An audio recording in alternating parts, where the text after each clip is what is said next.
अम्मी, अम्मी, हाँ। अम्मी, अस्सलाम वालेकुम। वालेकुम अस्सलाम। क्या हुआ भाई? अरे वाह भाई, क्या बात है, बड़ी खुश नजर आ रही हो। कहीं नौकरी तो नहीं लग गई? ऐसा ही हुआ है भाभी। अम्मी मार्केटिंग की जॉब है, लेकिन ऑफिस में ही काम होगा। बस रास्ता थोड़ा लंबा है तो आने जाने में देर लग जाएगी। 8 बजे तक वापस आऊंगी। 8 बजेंगे बेटा? ये तो बहुत ज्यादा हो जाएगा। मैं क्या करूं अम्मी, सब कुछ आपके सामने है। हर जगह ट्राई किया, कहीं से नौकरी नहीं मिल रही थी। अरे भाई, ये सारी बातें छोड़ो, तुम मुझे ये बताओ कि तुम्हारी तनख्वाह कितनी है? 30,000 है और टारगेट मीट करने पर कमीशन भी है। चलो, कुछ ना होने से कुछ होना तो बेहतर है ना। अच्छी खासी 70,000 रुपए की तनख्वाह लगी हुई थी तुम्हारी, साथ में आने जाने के लिए गाड़ी भी थी। तैश में आके रिजाइन कर दिया वहां से। अब ये 30,000 रुपए की नौकरी कर ली तुमने, ये आधा खर्चा तो तुम्हारा आने जाने में बसों में लग जाएगा। कैसे गुजारा करोगी?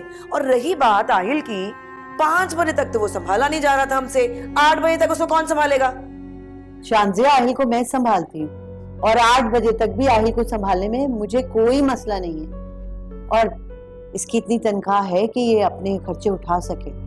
और रह गई बात आहिल के खर्चों की, तो उसके ददियाल वाले एक ही मुलाकात में सारे खर्चे उसके पूरे कर देते।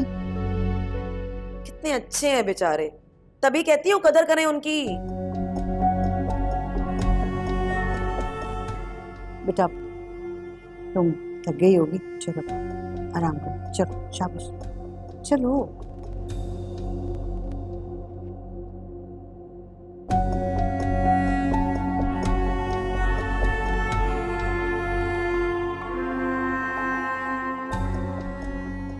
तीस हजार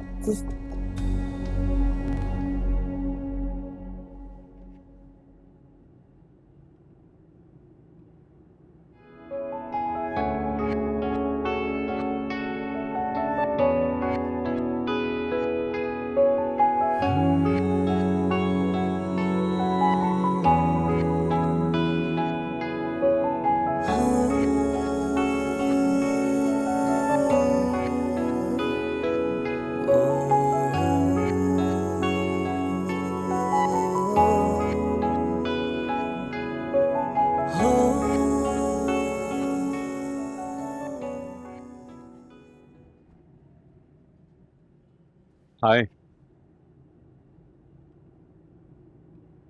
अस्सलाम वालेकुम।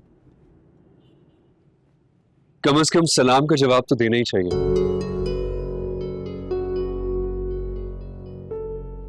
वालेकुम अस्सलाम। कैसी हैं आप? कोशिश करती हूँ ठीक होने, लेकिन आप अचानक ही बुरे वक्त की तरह मेरे सामने आ जाते। आपके दिल में मेरे लिए जितनी भी कड़वाहट है ना, प्लीज उसे दिल खोल के निकाल लीजिए। मैं उस दिन की बात के लिए बहुत शर्मिंदा हूं।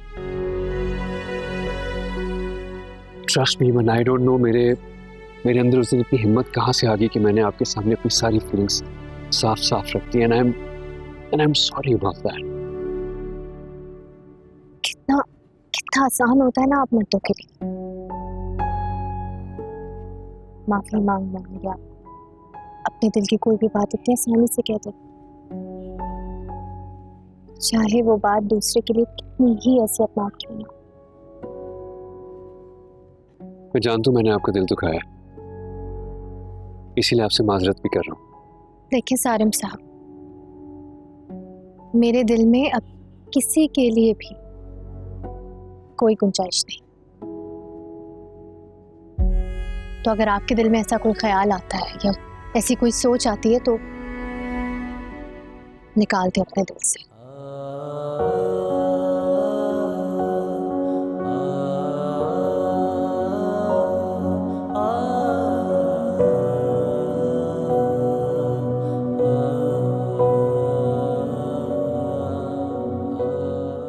तो कैसा रहा ऑफिस का पहला दिन और माहौल कैसा था ऑफिस में?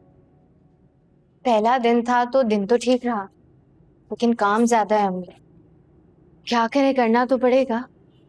और ऑफिस ज्यादा बड़ा नहीं है ना, तो स्टाफ भी कम है। लेकिन वहाँ का स्टाफ बता रहा था कि सैलरी टाइम पर देते हैं और हर ईद पर बोनस भी देते हैं। अच्छा, चलो अल्लाह ताला जो बेहतर करे तुम्हारे लिए, लेकिन बेटा हर तरह से ख्याल रखना। जाहिर सी बात है अम्मी। आप बताएं आहिल कैसा रहा?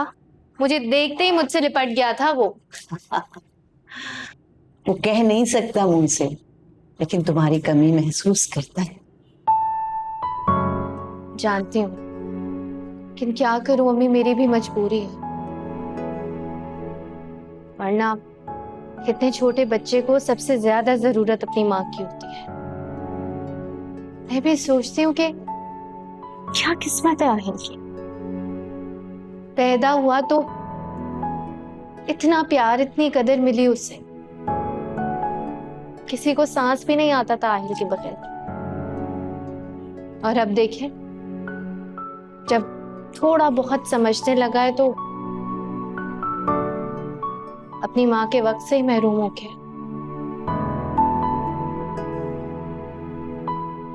सब कुछ तो ठीक था, पता नहीं फिर अचानक क्या हो गया, किस्मत ने कैसा पलटा खाया। किस्मत ने सिर्फ आहिल से आहिल का बाप छीना था। आहिल से उसका घर सारिम और माहम ने छीना है। तब सिर्फ माहम और सारिम को कसूरवार ना ठहराओ। गलती तुम्हारे सास ससुर की भी है कि उन्होंने कोई भी वजाहत लिए बगैर ही एक तरफा फैसला सुना दिया। ये अदालत भी अगर कोई फैसला सुनाती है तो दोनों फरीकैन की सुनती तो है ना, वजाहत तो सुनती है। पर तुम्हारे ससुर तो इतने जहांदीदा इंसान है, तो उन्होंने 2 साल में कुछ नहीं पहचाना तुम्हें, बस जो सुना और एक तरफा फैसला कर दिया। ठीक कह रही हूँ। मैंने तो अपनी तरफ से पूरी कोशिश की थी, अपने वालिद की जगह दी थी पापा को, लेकिन शायद वो मुझे अपनी बेटी नहीं समझ सके।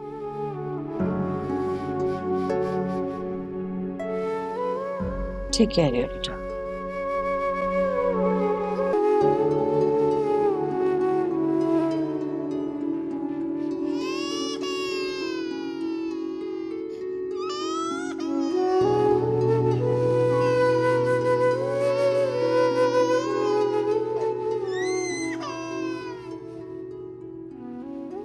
भाभी, क्या हुआ? ये आहिल रो क्यों रहा था? कुछ नहीं, गिर गया था खेलते हुए। भाई तुमने तो रूमी इसकी सारी जिम्मेदारी हम लोगों पे डाल दी है। ठीक है, दिन के वक्त घर पे नहीं होती हो, लेकिन जब घर पे होती हो तब तो ख्याल कर लिया करो अपने बच्चे का। भाभी ऐसी कोई बात नहीं है। मैं ऊपर कपड़े इस्त्री कर रही थी और अयान और आहिल यहीं खेल रहे थे। अयान खुद आहिल को लेकर गया था। 1000 बार तुम्हें मना किया है ना मैंने कि शाम 6 बजे के बाद बिजली का यूनिट बढ़ जाता है, मगर तुम उसी टाइम पे जाती हो कपड़े इस्त्री करने के लिए। और जब बिल आएगा तो परेशानी किसको होगी? मेरे शौहर को, आरिफ को। शानजे, आजकल तुम्हें ज्यादा फिक्र नहीं होने लगी आरिफ की जिम्मेदारियों की, परेशानी की? मुझे फिक्र नहीं होगी तो और किसे होगी आरिफ की? आपको तो रूमी के अलावा किसी की फिक्र ही नहीं है। आरिफ का तो किसी को इस घर में ख्याल है ही नहीं मेरे अलावा। मुझे किसकी फिक्र है और किसका ख्याल है या नहीं, ये मुझे बताने की जरूरत नहीं है। आरिफ को इतनी तकलीफ और परेशानी नहीं है जितनी तुम्हें है। क्योंकि मैं देखती हूँ उनको तकलीफ में, तभी बोल रही हूँ। अच्छी खासी सीधी सादी जिंदगी गुजर रही थी के रूमी आ गई है ना। खुदा का खौफ करो, डरो अल्लाह से डरो। इतनी बेहिसी अच्छी नहीं होती शानजे। अम्मी आप छोड़े ना, आप प्लीज आराम से बैठ जाएं, कोई बात नहीं। बस कर दो, ये अच्छा बनने का ड्रामा अब करने की जरूरत नहीं है। तुम्हारी वजह से अम्मी ने मुझे इतनी सुना दी आज। मैंने क्या गलत कहा है? क्या गलत कहा है मैंने जो इतना भड़क रही हो? तो मैंने कुछ गलत नहीं कहा है। रूमी के चक्कर में आरिफ ने कोर्ट कचहरी की शक्ल देखनी शुरू कर दी है। जो बंदा बाहर सड़क पे खड़ा होकर ऊंची आवाज में किसी से बात नहीं करता, वो हर महीने कोर्ट कचहरी के चक्कर लगा रहा है। खुदा के वास्ते बस करो शानजे, चुप हो जाओ। ये छोटी छोटी बातों का बतंगड़ मत बनाया करो। तुम जा रही हो यहाँ से, मैं खुद चली जाऊं।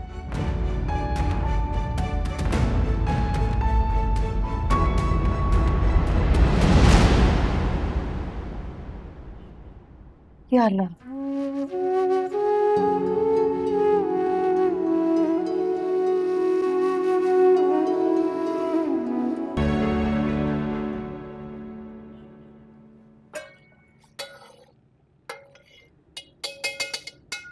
खाना बना रही हो? हाँ भाभी, बन गया है। अम्मी की रात को तबीयत ठीक नहीं थी, अब बेहतर है लेकिन पूरी तरह ठीक नहीं है। अच्छा। हाँ तो मैंने आहिल के लिए खिचड़ी और अम्मी के लिए सूप बना दिया। आप अम्मी को सूप और आहिल को खिचड़ी दे दीजिएगा, मैं ऑफिस के लिए निकल रही हूँ। एक मिनट, जताना क्या चाह रही हो कि अगर तुम अम्मी के लिए सूप ना बनाती तो क्या मैं बना के ना देती उनको? भाभी, जब मैं आहिल के लिए खिचड़ी बना ही रही थी तो अम्मी के लिए सूप भी बना दिया, इसमें कौन सी बड़ी बात होगी। देखो, आहिल की जिम्मेदारी तो तुम्हारी ही है, बल्कि बिला वजह तुमने अम्मी के ऊपर एक बोझ डाला हुआ है। और रही बात अम्मी की, तो अम्मी के सारे काम मैं खुद कर लिया करूंगी। मुझे अपनी जिम्मेदारियों का बहुत अच्छी तरह एहसास है, और जहां तक बात है आहिल के कामों के बोझ की, तो बोझ इंसान उन पर डालता है जो बोझ समझकर नहीं, जिम्मेदारी समझकर काम करे। और अम्मी जब मुझे कहेंगी और मुझे जब वक्त मिलेगा, मैं उनके लिए कुछ ना कुछ बना दिया करूंगी। बहुत जवाब आ गए हैं तुम्हें देने। वैसे आप अच्छी तरह जानती हैं मुझे जवाब देने की आदत नहीं है, लेकिन अगर सवाल बढ़ जाए तो मजबूरन देना पड़ता है। खैर, मुझे ऑफिस के लिए देर हो रही है। हाँ तो रुको, कहाँ जा रही हो? छुट्टी कर लो ना आज ऑफिस से। अम्मी की तबीयत ठीक नहीं है, आहिल को कौन संभालेगा? नई जॉब है ना, तो छुट्टी कर नहीं सकती, वरना कर लेती। और आहिल की फिक्र आप ना करें, अम्मी देख लेंगी।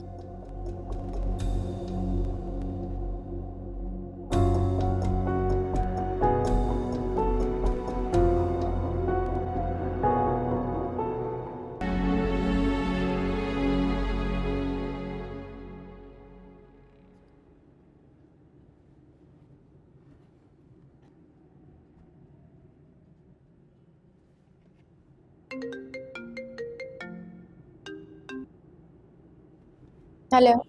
रूमी, तुम्हें डिस्टर्ब तो नहीं किया? हाँ, नहीं। खैरियत? कैसे फोन किया? रूमी, माहम? रूमी मैं अमेरिका जा रही हूँ, सोचा तुमसे बात कर लूं। माहम, क्या हुआ है? तुम रो क्यों रही हो? रूमी, मेरे डैड की तबीयत बहुत खराब है। उनका बाईपास होने जा रहा है। अच्छा अच्छा, तुम रोना बंद करो, इंशाल्लाह सब ठीक हो जाएगा। देखो, इस तरह हिम्मत हारने का कोई फायदा नहीं है। तुम बस दुआ करो उनके लिए, और जब उनसे मुलाकात हो तो बहुत ख्याल रखना उनका। मैंने इसी मकसद के लिए तुम्हें फोन किया। मैं समझी नहीं, तुम क्या कहना चाह रही? रूमी, जाने अनजाने में मुझसे कोई भी गलती हुई हो तो प्लीज मुझे माफ कर दो। मुझे हर वक्त यही ख्याल रहता है कि मेरी वजह से तुम्हारा दिल दुखा है, और शायद इसीलिए अल्लाह ताला मुझे इतनी बड़ी आजमाइश से गुजार रहा है। मुझे माफ कर दो रूमी। देखो माहम, प्लीज ऐसी बातें मत करो। मेरे दिल में तुम्हारे लिए कोई बदगुमानी नहीं है, और अगर थी तो आज के दिन खत्म हो गई। मैं दुआ करूंगी तुम्हारे डैड के लिए, इंशाल्लाह सब ठीक हो जाएगा। अपना ख्याल रखना। थैंक यू रूमी, तुमने मेरा बोझ हल्का कर दिया। तुम बहुत ख्याल रखना। तुमने। खुदा हाफिज। खुदा हाफिज।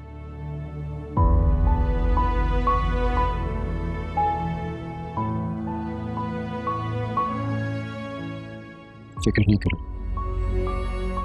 अंकल बिल्कुल ठीक हो जाएंगे।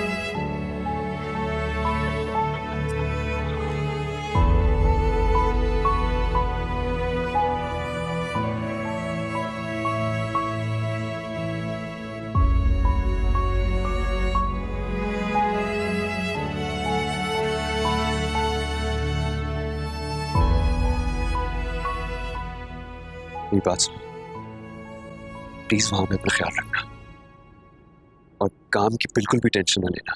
तुम्हारे जितने भी पेंडिंग काम है मैं सारे निपटा दूंगा। जानती हूँ, तुम्हारे होते हुए मुझे फिक्र करने की जरूरत नहीं है। I'm really sorry सारे। वो किस लिए? एक बार फिर से तुम्हें उस वक्त में छोड़ के जा रही हूँ जब तुम्हें मेरी जरूरत है। लेकिन इस वक्त अंकल को मुझसे ज्यादा तुम्हारी जरूरत है। प्लीज तुम फिक्र ना करो। मुझे यकीन है सारू, तुम इस बार अपनी मोहब्बत की जंग जीत जाओगे। मेरी दुआएं तुम्हारे साथ है। इंशाल्लाह ऐसा ही होगा। अच्छा चलते ही, वरना देर हो जाएगी तुम्हें।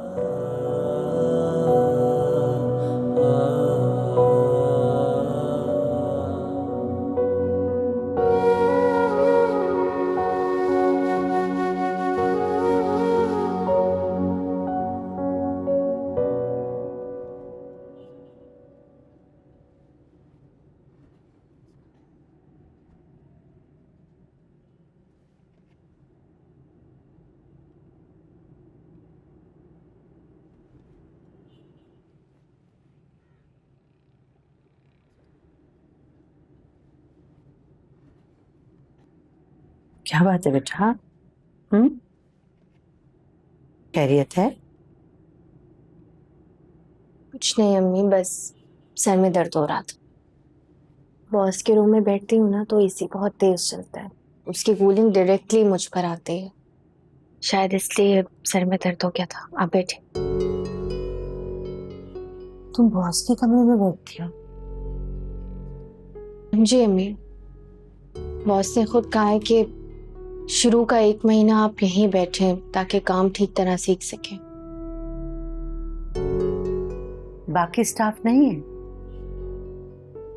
है अम्मी, लेकिन उन्होंने सिर्फ मुझे बैठने को कहा है, बहस तो नहीं कर सकती उनसे। अच्छा बेटा, तुम्हारा बॉस यानी बंदा तो अच्छा है ना? कोई ऐसी वैसी बात तो नहीं करता? अम्मी इतनी जल्दी तो उन्हें जज नहीं कर सकती, उनकी मौजूदगी मुझे अनकंफर्टेबल करती है, लेकिन क्या करूं, इतनी मुश्किल से तो जॉब मिली है। क्या मतलब? उसने भी कुछ कहा है क्या तुमसे? नहीं नहीं अम्मी, कुछ कहा तो नहीं है मुझसे, लेकिन मुझे लगता है कि नजरें अजीब सी हैं उनकी।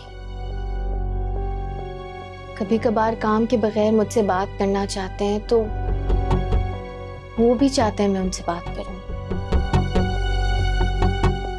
लेकिन मैं ना तो बिला जरूरत किसी से बात करती हूँ, ना किसी की बात का जवाब देती हूँ। बहुत अच्छा करती हो बेटा, बहुत अच्छा करती हो, लेकिन फिर भी ख्याल रखा करो, आजकल का जमाना अच्छा नहीं है। क्या करूं अम्मी, अब घर से निकली हूं तो हर तरह के हालात, हर तरह के लोग टकराएंगे और इनका सामना मुझे करना आना चाहिए। बस बेटा, अल्लाह तुम्हें अपनी अमान में रखे और खुद से हर एहतियात किया करो। थोड़ी देर रेस्ट करो, मैं चाय बना दूं? मैं ठीक हूँ, आप परेशान ना हो। अच्छा।